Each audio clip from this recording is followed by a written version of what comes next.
Hello and welcome back. I am here today to discuss how our minds twist our perception of the past, making you believe that a time in your life was better than it actually was. It all started with a conversation, this time between my husband and I.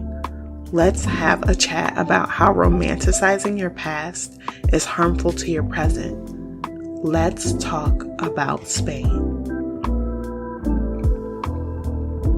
How many times have you looked at an old photo and wished you were that size?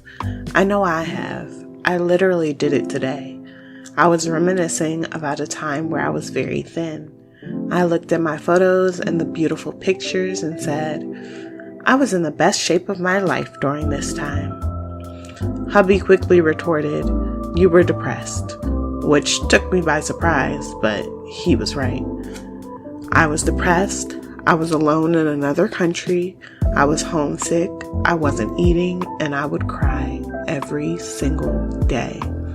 You better believe my photos were on point though. I have literally not looked at these photos for 5 whole years because of how depressed I was at the time. I almost completely blocked out the time I spent in this country.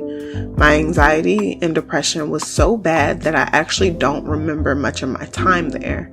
I was absolutely miserable. I did look good though.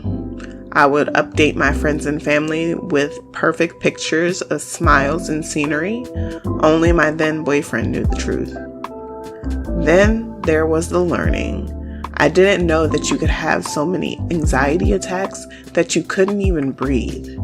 Sitting in classrooms where the people surrounding you couldn't tell that you were struggling, you look interested but avoid answering any questions asked.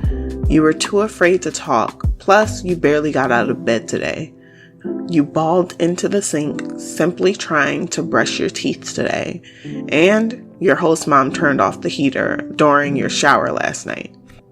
All of this to say that your time in Spain was not good at all, but reminiscing by looking at photos was easy. You had a smile and the pictures were beautiful. In truth though, you failed at all but one class. You even went to therapy, but seeing as you had a hard time speaking and there was a large cultural barrier, that didn't help at all. So you cried. You get up, go to class, have anxiety attacks, go home, cry, go to school, have more anxiety attacks, then rush home to do it all again the next day. You'd wait for your host mom to go out each night so that you could sneak away to get food, because the food in Sevilla was not your favorite. My host mom tried her best, but she also served me raw chicken because she didn't know how to cook it properly. So I was basically surviving off of whatever food I could sneak in the evenings, candies, and the occasional pizza.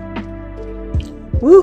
The time you spent simply looking for food was probably more than the time you spent with friends, otherwise known as people who didn't really like you and only tolerated your presence. You were a little too black to the mostly white American students that were your classmates. So much so that every person got invited to a Thanksgiving dinner other than you. Could your depression get any worse? Well, in all the thoughts that swirled in your already confused mind came thoughts of self-harm, so I guess it could be worse. So no, I was not in the best shape of my life during that time. I was depressed, starving, and anxious. The only peace I could find was in my walk to and from school every day. With music in my ears, I would drown out the pain while walking a minimum of 30 minutes each way. But for a moment today, I forgot all of that pain looking at a photo of a happier version of myself. I was not happy then. I am happy now, even being my beautiful full size. So, my lovely Smarticle particles, has there been a time when you looked happy or felt that you should have been having the best time of your life, but wasn't?